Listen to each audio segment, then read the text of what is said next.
ಬೆಂಗಳೂರಲ್ಲಿ ಹಳ್ಳಿ ಕಡೆ 1 ಎಕರೆ ಅಥವಾ 2 ಎಕರೆ 3 ಎಕರೆ ಜಾಗ ಇರೋರು ಕೂಡ ಅಲ್ಲಿ ಏನು ವರ್ಕೌಟ್ ಆಗಲ್ಲ ಅಂತ ಹೇಳ್ಬಿಟ್ಟು ಬೆಂಗಳೂರು ಕಡೆ ಬರ್ತಿದ್ದಾರೆ. ಇಲ್ಲಿ 10-20 ಸಾವಿರ ಕೆಲಸ ಮಾಡೋರ್ನು ನೋಡ್ತೀವಿ. ಸೊ ಸಮಗ್ರ ಕೃಷಿ ಮಾಡೋದ್ರಿಂದ ಎಲ್ಲರೂ ಕೂಡ ರೈತರ ಸಾಲಗಳನ್ನ ಕಡಿಮೆ ಮಾಡ್ಬೋದು ಅಥವಾ ಲಾಸಸ್ ಅನ್ನ ಕಡಿಮೆ ಮಾಡ್ಬೋದು. ಏನ್ ಹೇಳ್ತೀರಾ ಸರ್ ಸಮಗ್ರ ಕೃಷಿ ಬಗ್ಗೆ? ಹೌದು ಸರ್, ಇತ್ತೀಚಿನ ದಿನದಲ್ಲಿ ಈ ವಲಸೆ ಏನಿದೆ ಅಲ್ಲ, ಗ್ರಾಮೀಣ ಪ್ರದೇಶದಿಂದ ನಗರ ಪ್ರದೇಶಕ್ಕೆ, ಅದರಲ್ಲೂ ಯುವಕರು ಬರ್ತಾ ಇರೋದು ಜಾಸ್ತಿ ಆಗ್ತಾ ಇದೆ ಸರ್. ನಾವು ಅದಕ್ಕೆ ಅವರನ್ನ ನಾವು ಈ ಸಮಗ್ರ ಕೃಷಿ ಪದ್ಧತಿಯಲ್ಲಿ ಅಟ್ರಾಕ್ಟ್ ಮಾಡೋದಕ್ಕೋಸ್ಕರ ತುಂಬಾ ಒಂದು ಪದ್ಧತಿಗಳನ್ನ ನಾವು ರೂಪಿಸಿದ್ದೀವಿ.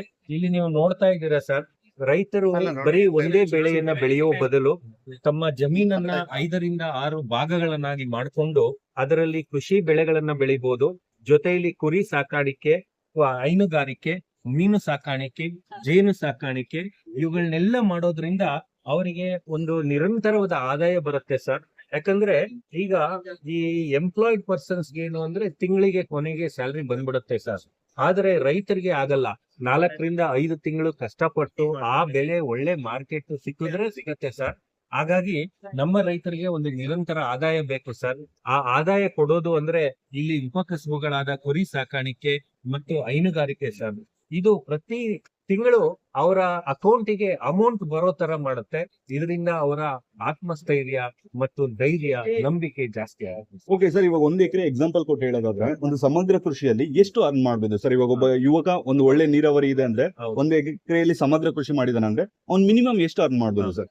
ಸರ್, ಈಗ ಮೊದಲಿಗೆ ಒಂದು ಎಸ್ಟಾಬ್ಲಿಷ್ಮೆಂಟ್ ಕಾಸ್ಟ್ ಅಂತ ಬರುತ್ತೆ. ಎಸ್ಟಾಬ್ಲಿಷ್ಮೆಂಟ್ ಕಾಸ್ಟ್ ಅಂದ್ರೆ ಅದನ್ನ ನಾವು ಸಮಗ್ರ ಕೃಷಿ ಪದ್ಧತಿಯನ್ನ ಅಳವಡಿಸ್ಕೊಳ್ಳೋಕೆ ದುಡ್ಡು ಬೇಕಾಗುತ್ತೆ. ಇದು ಒಂದು ಸಾಧಾರಣವಾಗಿ 1 ಎಕರೆ ನೀರಾವರಿ ಪ್ರದೇಶ ಆದ್ರೆ 3-3.5 ಲಕ್ಷ ಇನ್ವೆಸ್ಟ್ಮೆಂಟ್ ಕಾಸ್ಟ್ ಇದೆ ಸರ್. ಇದರ ನಂತರ ಪ್ರತಿ ವರ್ಷ ಮ್ಯಾನೇಜ್ಮೆಂಟ್ ಕಾಸ್ಟ್ ಬರುತ್ತೆ, ಅಂದ್ರೆ ನಿರ್ವಹಣಾ ವೆಚ್ಚ. ಈ ನಿರ್ವಹಣಾ ವೆಚ್ಚವನ್ನ ನಾವು ನೋಡೋದಾದ್ರೆ ನೀರಾವರಿ ಪದ್ಧತಿಯಲ್ಲಿ ಸಮಗ್ರ ಕೃಷಿಯನ್ನ ಮಾಡೋದಾದ್ರೆ 1.5-2 ಲಕ್ಷ ನಿರ್ವಹಣೆ ವೆಚ್ಚ ಬರುತ್ತೆ. ಆದ್ರೆ 3 ವರ್ಷದ ನಂತರ ಅವರಿಗೆ ಈ ಅಧಿಕ ಲಾಭ ಬರೋಕೆ ಶುರು ಆಗತ್ತೆ. ಅದನ್ನ ನಾವು ವಿಶ್ಲೇಷಣೆ ಮಾಡಿದೀವಿ ಸರ್. 3 ವರ್ಷದ ನಂತರ ರೈತರಿಗೆ ಪ್ರತಿ 1 ರೂಪಾಯಿ ಹೂಡಿಕೆಗೆ 3-3.5 ರೂಪಾಯಿ ಪ್ರಾಫಿಟ್ ಬರುತ್ತೆ, ಅಂದ್ರೆ ನಿವ್ವಳ ಲಾಭ. ಇದು ಸಮಗ್ರ ಕೃಷಿ ಪದ್ಧತಿ ನೀರಾವರಿ ಪದ್ಧತಿಯಲ್ಲಿ ಮಾಡಿದ್ರೆ. ಅದೇ ನೀವು ಮಳೆಯಾಶ್ರಿತದಲ್ಲಿ ಮಾಡಿದ್ರೆ 1 ರೂಪಾಯಿ ಹೂಡಿಕೆಗೆ 2-2.5 ರೂಪಾಯಿ ಲಾಭ ಬರುತ್ತೆ. ಪ್ರತಿ ವರ್ಷ ಅಲ್ವಾ ಸರ್? ಪ್ರತಿ ತಿಂಗಳು ನಾನು ಹೇಳ್ತಾ ಇದ್ದೀನಿ. ಅಂದ್ರೆ ವರ್ಷಕ್ಕೆ ಮಾಡೋದು ವರ್ಷಕ್ಕೆ.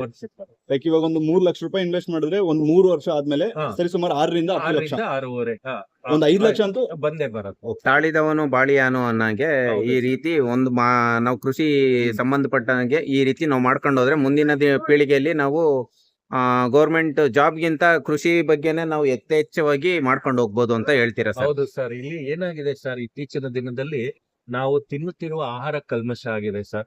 ನಮ್ಮ ವಾತಾವರಣ ಕಲ್ಮಶ ಆಗಿದೆ. ಯಾಕಂದ್ರೆ ನಿಗದಿತ ಪ್ರಮಾಣದಲ್ಲಿ ರಾಸಾಯನಿಕ ಬಳಸೋದೇ ತಪ್ಪಿಲ್ಲ ಸರ್. ಆದ್ರೆ ಆ ಮಟ್ಟವನ್ನ ಮೀರ್ಬಿಟ್ಟು ಹೋಗಿದೀವಿ. ಮತ್ತೆ 1-2 ಕೆಮಿಕಲ್ ಅಲ್ಲ, ಸಾಕಷ್ಟು ಕೆಮಿಕಲ್ ಮಿಕ್ಸ್ ಮಾಡ್ತಾರೆ. ಅದು ನಮ್ಮ ಆಹಾರದ ಮೇಲೆ ದುಷ್ಪರಿಣಾಮಗಳನ್ನ ಬೀಳ್ತಾ ಇದೆ. ಹಾಗಾಗಿ ನಾನ್ ಹೇಳೋದು, ನಮ್ಮ ಯುವಕರು, ನಮ್ಮ ರೈತರು ಎಲ್ಲಿ ಹಳ್ಳಿಯಲ್ಲಿ ಸಮಗ್ರ ಕೃಷಿಯನ್ನ ಮಾಡಿದ್ರೆ ಎಲ್ಲ ಸಮಾಜಕ್ಕೂ ಸ್ವಚ್ಛವಾದ ಆಹಾರ ಕೊಡ್ಬೋದು, ಶುಭ್ರವಾದ ಒಂದು ವಾತಾವರಣವನ್ನ ನಿರ್ಮಾಣ ಮಾಡ್ಬೋದು, ಮತ್ತೆ ತಮ್ಮ ಮನೆ ಮಂದಿಗೆಲ್ಲ ಉದ್ಯೋಗ ಕೊಡ್ಬೋದು ಸರ್.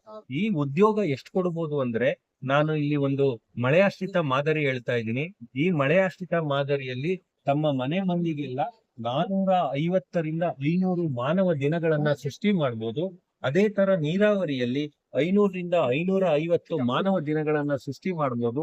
ಅಂದ್ರೆ ತಮ್ಮ ಮನೆ ಮಂದಿಗೆ ಕೆಲಸ ಕೊಡೋದ್ರಿಂದ ಬೇರೆ ಅವ್ರು ಎಲ್ಲೂ ಕೆಲಸ ಹುಡ್ಕೊಂಡು ಹೋಗ್ಬೇಕಾಗಿಲ್ಲ. ತಮ್ಮ ಜಮೀನಲ್ಲಿ ತಾವು ಕೆಲಸ ಮಾಡಿ ಸಂತೃಪ್ತಿಯಿಂದ ಇರ್ಬೋದು. Okay, thank you sir. ಧನ್ಯವಾದ.